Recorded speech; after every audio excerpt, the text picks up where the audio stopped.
All right, five fans. Look, man, I haven't uploaded in almost a week. I completely understand, but I'm back, okay? A lot of things have been happening lately, okay? Just leave me be. I'm just gonna try to upload the best I can because a lot of things has happened. I'm not gonna go into detail, but I'm just gonna leave it like that, okay? Anyways, I'm bringing you the top three greatest fighters of each division, starting off from the flyweight to the heavyweight division. Starting off first with the number three flyweight of all time, Triple C, Mr. Cringe himself. I mean, the man is 16-4. He has 10 wins UFC, 4 UFC losses.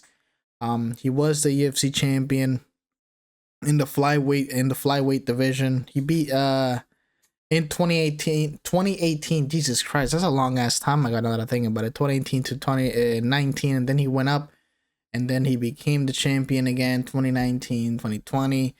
He has beat obviously Mighty Mouse, T-Day Dillashaw, Marlon Morales, Dominic Cruz, and he could move up. Okay, this guy is active, and he's fighting Young Song in a UFC fight night in pretty much 7 days, a week, 6 days, something like that. So this guy is still active. He can still, I guess, move up to number two, which will be kind of hard, but he still has a chance because he is still active. Moving on to the GOAT himself, Alexandre Pantoja. I mean, the man is 29-5, 13 UFC wins, 3 UFC losses. He got the flyweight title in 2023. He's still the freaking flyweight champion. He has 3 defenses: Royval, Ezeric, and Asakura. The Asakura one, I cannot believe that shit happened. Like, they want Pantoja to not be the flyweight champion so bad that they brought someone out of nowhere, no UFC experience, no nothing, just straight up put him to fight the title. You know how clean you had to wipe the division for the UFC to do that? That is absolutely insane. But he beat Moreno 3 times, Royval 2 times, Steve Erzik, Manel Cap. I mean, Jesus Christ, this is just insane at this point. But yeah, he's rumored to be fighting Kai Kara France at UFC 312. We don't know yet. It is rumored, but UFC 312 is looking like it's gonna be stacked as hell because we got rumored about obviously what I just said. And we also got rumored that Volkanovski and Ilia Topuria are fighting UFC 312 too. But hey, if we get Pantoja and Ilia Volk in the same card, I won't be mad at all. Moving on to the number one flyweight of all time, Demetrius Mighty Mouse Johnson. I mean, the man is 25-4 and 1. 17 UFC wins, 3 UFC losses. He was the flyweight champion from 2012, boys. 2000. You know what I was doing in 2012? I don't even remember. Yeah, I don't even remember. But he was 2012, 2018. He defended his flyweight title 11 times. And, the flyweight division to me holds not a lot of weight. Because if you should go see my ranking the best fighters of all time. I have Demetrius Johnson out of the top 10. Okay, he is outside of my top 10, and I'm not gonna go into detail on why is that on this video, but you can go check out my other video, and you can also check out the comment section when I also talked about this specifically about 2 other people, that why he's outside of the top 10.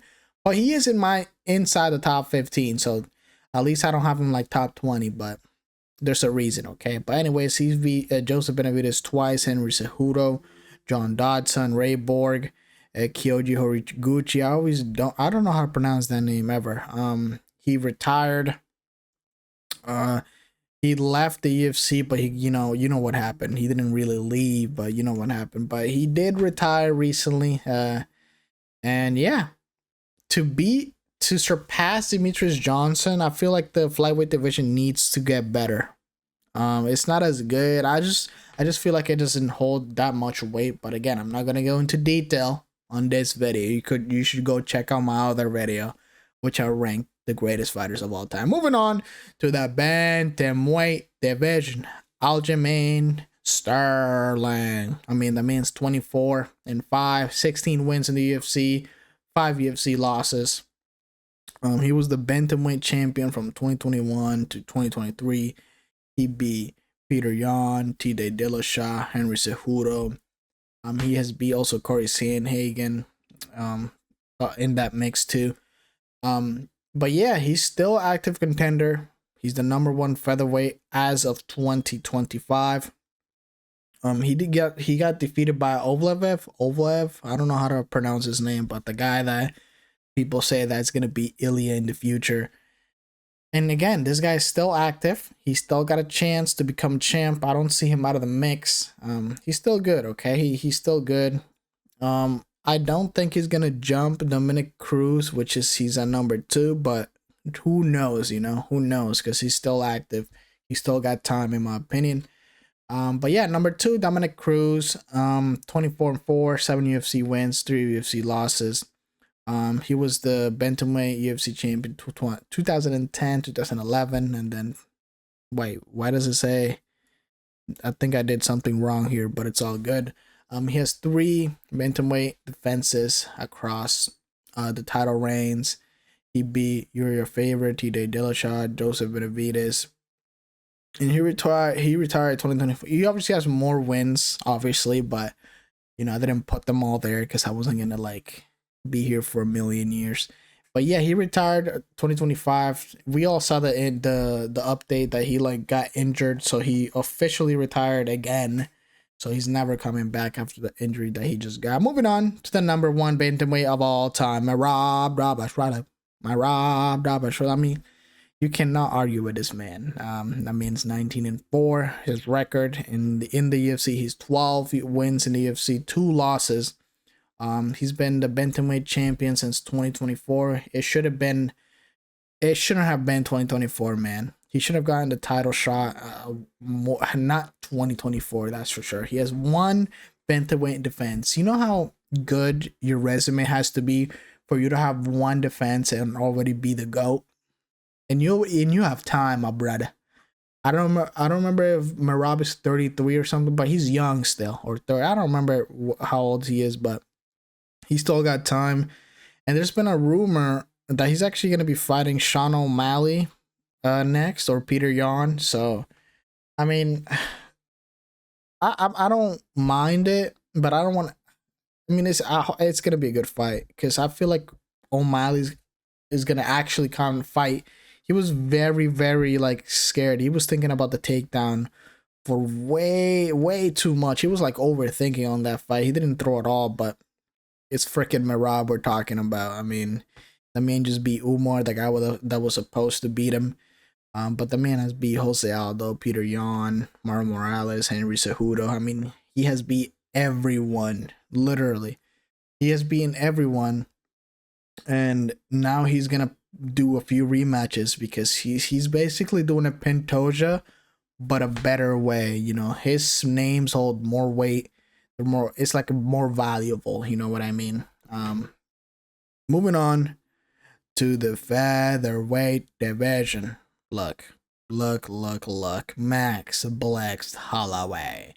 I'll see you October 26th. The man's 26-8, 22-8 in the UFC. He was the featherweight champion from 2017 to 2019. He defended against Jose Aldo twice and Brian Ortega. He has beaten obviously Jose Aldo, Brian Ortega, Calvin Kattar. He lost to Ilia Topuria recently via TK. I mean, people say it's KO. I mean, yes, he KO'd him, but it was I can't really say that because he was still on the ground. I mean, it was KO. Okay, he got KO'd by Ilia Topuria. But as of right now, he's still a number 2 contender. Again, these people still have. Actually, no, I can't really say that. Ilia Topuria is just gonna reign in the featherweight division. I don't think no one beats him other than Evloev, I think is his name. Or if in what's his name again? Why do I always forget this guy's name, bro? I actually can't even forget. I forget the Lopez names. Yeah, I forgot Diego Lopez. I feel like Diego Lopez has like a puncher's chance, but I don't see him beating him in a 5 round fight. Yeah, Ilia Topuria is number 2 for now, boys. Look, I know you Ilia Topuria fans are very ruthless. Just look, he has a lot of time. He has insane amount of time. Okay, maybe with I say 1 or 2 wins, and maybe one depending on he wins and who's the opponent next. Actually, no, I can't really say that. I have to say 2 because the next opponent has to be Volkanovski because I saw a video yesterday on Twitter that Volkanovski is actually entering his for a training camp, and we all know who it's for. I'll be shocked if it's not against Ilia Topuria because Volkanovski has been just salivating, waiting for that fight for a while. So I'm just gonna say that it's definitely 2 more wins because the next it's basically like Stipe versus Jones. We knew it's not at the same level because Stipe is oldish. It was literally in his 40s, right? But Volk is, he's still there. He can still beat some top contenders, but I just don't see him beating Ilia Topuria. A lot of people don't see him beating Ilia Topuria. And this is like almost the same thing as the John Jones, almost not the same, but almost because we know the outcome. Okay, don't get me wrong. If Volk does pull it off, it'll be absolutely amazing. But like 90% of people believe and know that he's not gonna be able to pull it off. Okay, but yeah, Ilia Topuria. He has 1 title defense against Max Holloway. He has KO'd Alexander Volkanovski. Max Holloway obviously had a good fight. He dominated Josh Emmett. I'm not gonna mention the other guy that wants to go fishing with a certain guy, but he also had a good fight with him. He's obviously undefeated in the UFC, 50-0, 7-0 in the UFC. But yeah, he's the number 4 pound for pound as of February 25th. And the number 1, you'll see coming, I guess, Alexander the Great. Alexander the Great. I mean, he's 26-4. His record in the UFC is 13-3. He held the featherweight title since 2019. So he did 2019 to 2024. He has 5 title defenses: Max Holloway twice, Brian Ortega, Chang Sung Jung, Yair Rodriguez. He obviously beat Max Holloway 3 freaking times, which is absolutely insane. He also he Brian Ortega, Chang Sung Jung. He lost the title, unfortunately, to Ilia Topuria via knockout, brutal knockout, literally stiff out cold in 2024. And yeah, man, this is just, I mean, he still got time. I feel like he should get a few more wins before he retires. But I don't want to see him fight Ilya, but unfortunately, that looks like that's the way he's heading. That's the route he wants to take. If he gets knocked out again, in my opinion, I really think he should think about retiring. I really do think he should. I probably say this after every. I said this about Izzy, and I always say this, even though I just started my YouTube channel. But like I always say this, but on this one, I really mean it. Okay, like I really, really mean that he should probably really think about retiring. Okay, because getting knocked out 3 times in a row, that's like route on being Tony Ferguson at this point, bro. That it's just sad. And that's why a lot of people, including myself, don't want to see him fight Ilia Topuria because of the consequences if he gets stiff out cold again. It's not gonna be a good look. But in my opinion, he's the number 1 as of right now. Ilia Topuria is literally on his footsteps. Like he can feel Volkanovski already. He's 1-2 wins and he already surpassed him in my opinion. Moving on to the lightweight division. I mean, this one's an easy one. I'm pretty sure everybody in the world, if you give me the top 3, this is the top 3 that I will give you. This is not even you can't even be even if you're a casual, you know the top 3 lightweight goats of all time. I mean, Charles the Bronx at number 3. The man's 35-10 on his record. Won no contest in the UFC. He's 23-10. He held the lightweight title from 2021 to 2022, and he obviously vacated because he missed weight, unfortunately. But he does have one title defense against Dustin Poirier. He has beat Michael Chandler, Justin Gaethje, and he's currently the number 2 lightweight as of right now that we're speaking. He lost to Arman Tsarukyan in UFC 300, but then he defeated Michael Chandler in UFC 309. And I don't know what's going to happen because the lightweight division is in a bit of a shamble because no one knows what Islam Makhachev wants to do. Like, literally. I'm going to get into that a little bit when I talk about Islam Makhachev. But moving on to number 2, the Eagle, Khabib Nurmagomedov.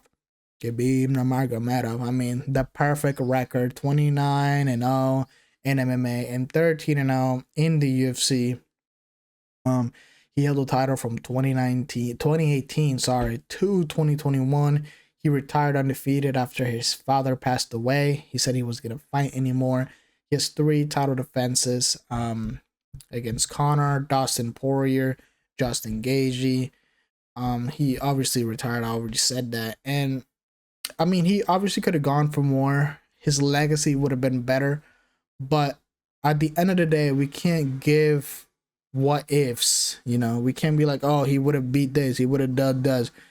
He probably would have, but he didn't do it at the end of the day. So I can't give more credits on hypotheticals. You know what I mean? Which at the end of the day, I do believe Khabib would have still retired undefeated if he still continued, but I can't just give him that in a GOAT list, you know? So, moving on to the current lightweight champion, Islam Makhachev. He's literally the GOAT. He's actually, in my opinion, he's up there on being one of the greatest fighter of all time. He's very, very close. He just needs a few more wins, more title defenses, and he's Gucci, bro. Even that double champ status will help him a ton on the GOAT list. But the man's 27-1. He's 16-1 in the UFC. He captured the lightweight title in 2022. He has 4 title defenses: Alexander Volkanovski twice, Dustin Poirier, Renato Moicano. The Renato Moicano, that should have been Arman Tsarukyan, but we all know that Arman Tsarukyan literally pulled out 24 hours before they fought because of a back injury, I guess. I mean, we're still, I mean, that speculation is still a little weird. Like, everybody thought he got suspended on the low, but then we found out that he actually did get injured and that he might be fighting very, very soon. So I don't know what the hell. I don't know. But anyways, yeah, man, the problem with Islam Makhachev right now is that everybody wants to know what he wants to do, because one day he wants to fight Ilia Topuria, another day he doesn't want to fight Ilia Topuria, then he wants to move up to welterweight, but then another day he wants to move up to middleweight. But then I saw a podcast, literally, I think it was yesterday, the day before, that what's his name? I always forget his name, and his whole lingo thing is like, don't forget the name. You know who I'm talking about. Mohammed or no? Belal. Yes, Belal. He said that he will not be fighting Islam Makhachev 100%. He said that. So I guess middleweight is the only trajectory or whatever. But he can't do that because Hamza is fighting Dricus du Plessis next 100%. So is he gonna wait that long? I do not think so. So I literally no one knows what's gonna happen because they've been teasing about what's gonna happen, but it makes no sense because they said it doesn't include no Ilia Topurias, or he said another thing, but it just doesn't make sense. It literally doesn't make sense, and I don't know what's gonna happen next. I just want him to fight Arman Tsarukyan and then he can move up, or fight Ilia Topuria. I just want to see the Arman Tsarukyan fight. It will do so much for his legacy. I just want to see him defend it against him. Moving on to the welterweight division. I'm not gonna bullshit you. I mean, this guy, look at his title reigns. 2001 2004. I mean, do you think I was really watching him? Hmm? Do you really think I was watching him? No, I wasn't watching him. Okay, but I can't disrespect him just because he's from the ancient times like this. Okay, this is the top three of each division. This is this is just look. This is out of respect that I have him here. Okay, because there's no another person with these type of accolades in the welterweight division. So I just gotta give it to him. Okay, I gotta give it to the man. But yeah, he's beat George St. Pierre, BJ Pang, Frank Trigg.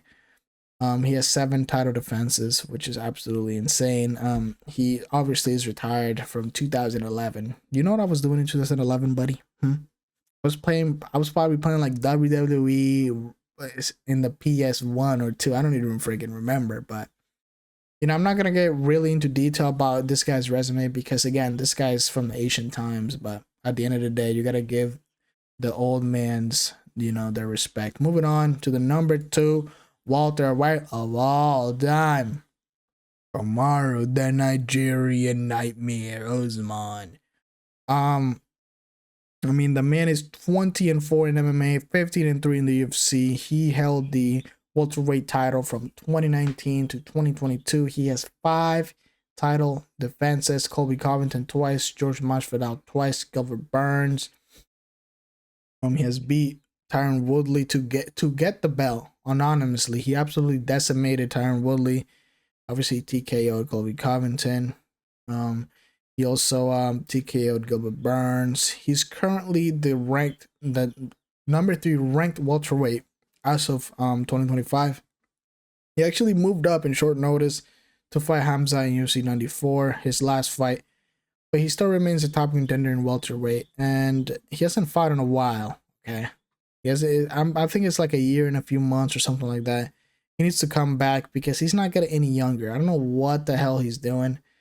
But yeah, he needs to come back and get into the mix because I don't know how the hell he's still the number 3. I mean, I know why, he's like in a bit of a Stipe situation. He's heading into a Stipe situation that he comes back and he's still ranked after years of not fighting. But yeah, he's still number 3 ranked. I don't know who he's gonna fight next. I really wanted to see the JDM fight. But who knows who's gonna fight next. This man is like a podcaster now, so no comment. Number 1 welterweight, everybody knows this. He's in the GOAT list. He's almost the GOAT for me, but he's not the GOAT. Yeah, GSP. I mean, who the hell doesn't? I mean, who the hell doesn't? I mean, it's GSP welterweight. Do I really have to like indulge and explain to you why? I mean, it's 20-2 in the UFC. He had he's a 2-time welterweight champion. He has 9 title defenses. He has beat Matt Hughes twice, BJ Penn twice, Nick Diaz, Johnny Hendricks, which he absolutely lost that fight. Absolutely. But at the end of the day, no one's gonna go and watch that fight in the future. Like, I'm just telling you this right now. He literally lost that fight. Okay. But anyways, he beat Michael Bisping. He actually retired and then he came back and basically cherry picked one eye Michael Bisping. But it's okay because he still retired a middleweight champ, which is that is absolutely insane that he did that. He just came out of retirement, beat him, and then he retired again. Like, what the hell? But he retired in 2017 after beating Bisping, and that was it.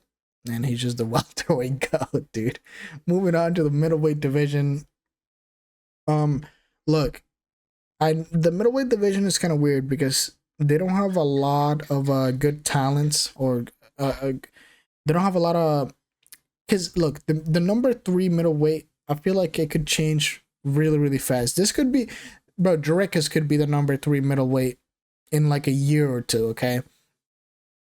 Because look, wait a minute. Yeah, in a year or 2. I know Dricus Duplessis has like 1 title defense, or is it 2?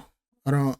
My brain is like not working right now. But look, Dricus Duplessis can literally become the number 3 middleweight in a year or 2, in a year or 2 times. The middleweight division's resumes is not it's not stacked. Okay, we still haven't seen a very dominant middleweight. I mean, we have, but I'm talking about in modern times. Obviously, we have with the spider, but in modern times, we really haven't seen that. But yeah, I'm just gonna move on from. I'm not even gonna tell you. Actually, I will. That's kind of messed up if I don't. I mean, Chris Weidman is 12-8 in the UFC, three title defenses, Anderson Silva twice, Lyoto Machida, Vitor Belfort. He in the second fight against Anderson Silva, I mean, everybody knows when he broke his leg, so I guess that counts. Lyoto Machida, Vitor. He fake retired recently, which is a little weird. He fake retired to fight in the PFL, I guess. I don't know why the hell. I mean, for the money, I guess, because they're doing like a 50-50 revenue split or some shit over there. So he like fake retired just to go and join the PFL, and a lot of people are hating on him for that. But moving on to Izzy Adesanya, number 2 in middleweight. The man is 24-5 in MMA, and he's 13-5 in the UFC. He grabbed that title in 2019 and lost it to Pereira in 2022, but then he absolutely decimated Pereira, got it back. I mean, that man has 5 freaking title defenses. Joel Romero, Paulo Costa, Marvin Vettori twice, Robert Whittaker twice. Look, when I said that we haven't gotten a middleweight that dominates, Izzy Adesanya's fights, he didn't dominate, okay? I don't care what you have to say. I absolutely love Izzy. That's why I have him number 2. And obviously his accolades speak for themselves. That's why I also have him number 2. But he didn't really dominate middleweight, okay? He's not dominating these people. And obviously you don't want every fight to be dominated. But which fight did he dominate on his title defenses except for the Paulo Costa fight? Please indulge in me, okay, buddy? But yeah, man, he had very boring title defenses, but it's whatever. He's still number 2. I don't think he was gonna actually. He would have catched up to Anderson Silva if he got maybe 2 more, maybe 3, maybe 2. I mean, I'm talking in hindsight because we know who Drickus is. We know who Strickland is, even though he's such a boring fighter. His style, he needs to change it. He got dropped by his coach recently, or I guess the other way around. But at the end, they were both gonna part ways or whatever. But look, I don't think he was close, but he could have done it. But it would have been very, very hard to pass Anderson Silva because the OGs are like holding the fort down for Anderson Silva. Okay, when you talk about OGs, bro, it's very, very. I mean, I'm not an OG, but I still give the edge to Anderson Silva because of the quantity, not the quality, but the quantity. Okay, at some point, the quantity overshadows the quality. Okay, that's just the reality. Okay, that man has 10 title defenses. He's beat Rich Franklin twice, Channel Sonnen twice, Vitor Belfort. I mean, he defended against anybody you can think of at the back in the day, I guess. He held the title from 06.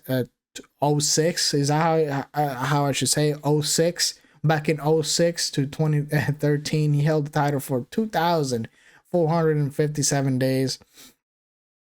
He's 17-7 and won no contest in the UFC. He currently retired and he'd like transition to boxing and stuff. Good for him, whatever. But yeah, man, he's the number 1 middleweight of all time. Moving on to the lightweight division. Boom. Alex Boateng Pereira. I mean, the man's 9-1 in the UFC. He held the middleweight title from 2022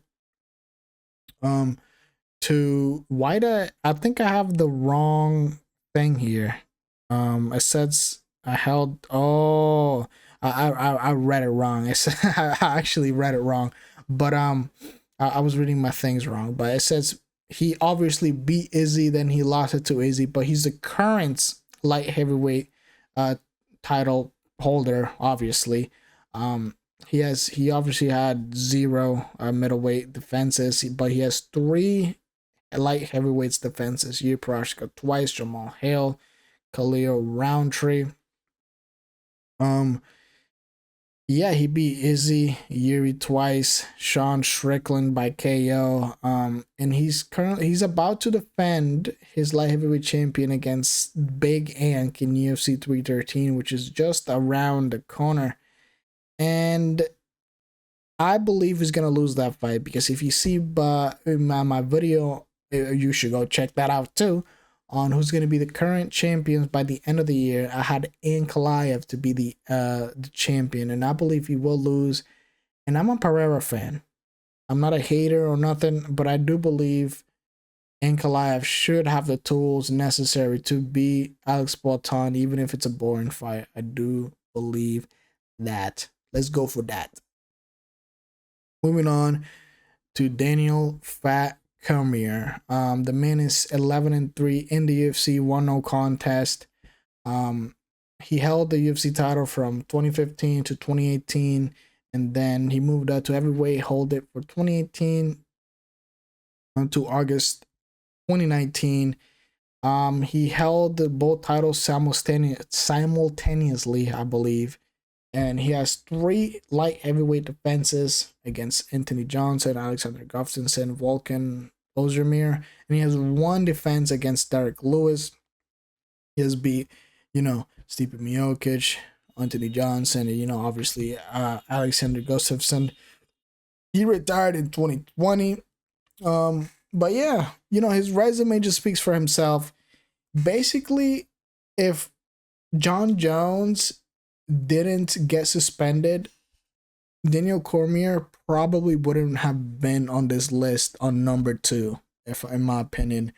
Alex Pereira would have definitely been number 2 over Daniel Cormier, but I can't just rewrite history or hypothetical. So at the end of the day, that's his resume, and that's what it is. Moving on to John Bone Jones, obviously, I think.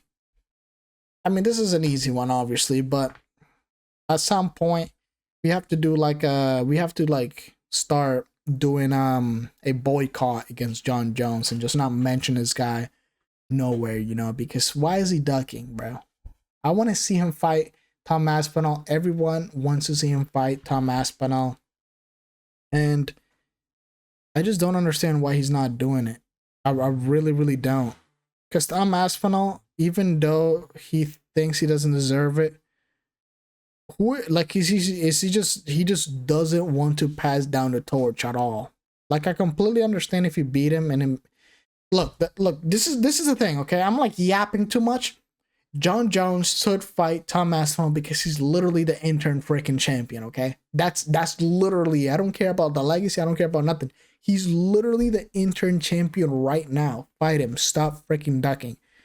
But anyways, John Jones is 22-1 in the UFC. He held the lightweight title from 2011 to 2015. Then now he's holding the heavyweight champion from 2023 to now.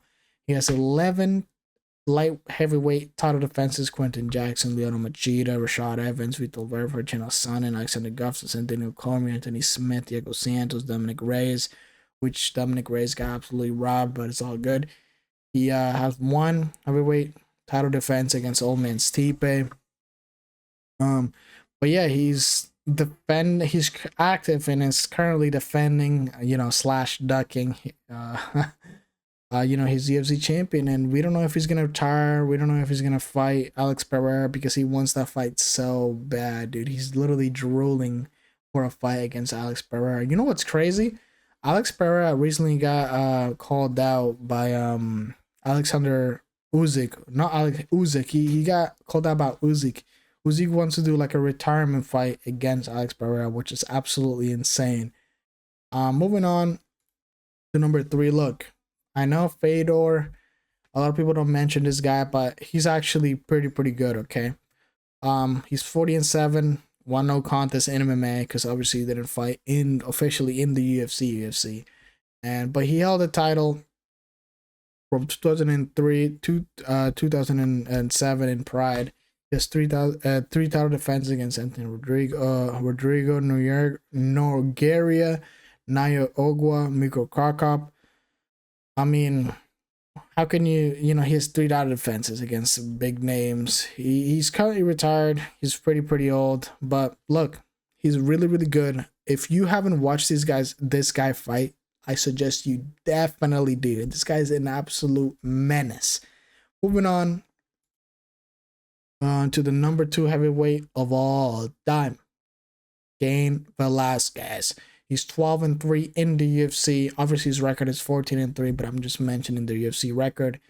Um, he was the UFC heavyweight title holder from 2010, 2011, and then he got it again 2012, 2015. So he's a 2-time heavyweight champ. He has 2 title defenses against Anthony Bigfoot Silva and Junior Dos Santos. He beat Brock Lesnar by TKO. He beat Junior's under unanimous decision. Antonio Bigfoot Silva by TKO. He's currently retired, and I don't remember exactly, but I don't know if he's in jail or not. But I'm not gonna talk about that since this is a freaking GOAT list on each division, not about their life. And the last but not least, old man Stipe. I mean, the man is 20-5 in MMA, 14-5 in the UFC. He held the UFC title from May 2016 to July 2018, and then he held it against on 2019 to 2021. He has 4 title defenses, all Overeem, Junior Dos Santos, Francis Ngannou, and Daniel Cormier, which are huge names to have in your resume. And it's going to be very hard to overtake him in the heavyweight division. Tom Aspinall could do it, but it's going to be very hard. He has notable wins: Fabricio Verdum, Daniel Cormier, Francis Ngannou, obviously, which the Francis Ngannou one is huge. And he's currently obviously retired. He last fought against, you know, the fake fight against Bones Duck Jones, which I believe held no value for his legacy. I don't know why he wanted to fight that guy. Just because, you know, Stephen Miocic is the greatest heavyweight of all time, just because you beat him when he's 50 years old doesn't mean, you know, holds value in your resume, which I guess is a good move for John Jones, because he knows in 20, 30 years, nobody was going to go back and be like, how old was Stipe when they fought, you know? Nobody's going to go search that. So I guess that was a business decision to just stamp his name on the UFC's legacy and all that stuff. But yeah, man, that's my list on the top 3 greatest fighters of each division in the UFC and slash out of the UFC with the Fedor Emelianenko pick that I got. But yeah, man, that's it. Please, in the comment section, if you think I left out on any division someone that you believe deserved to be in the top 3 on that division, just let me know in the comment section. Also, give me I don't care how long the message is, give me your list on the top 3 greatest fighters of each division in the comment section, and I'll probably debate you a little bit on why I think he doesn't deserve, or maybe he does deserve. I just didn't think about it. Who knows? Who knows? Just give me your list in the comment section. Make sure you leave a like, hit that sub button so you don't miss any more MMA content, even though I'm uploading kind of slow. And with that being said, I'll see everyone very soon. Goodbye.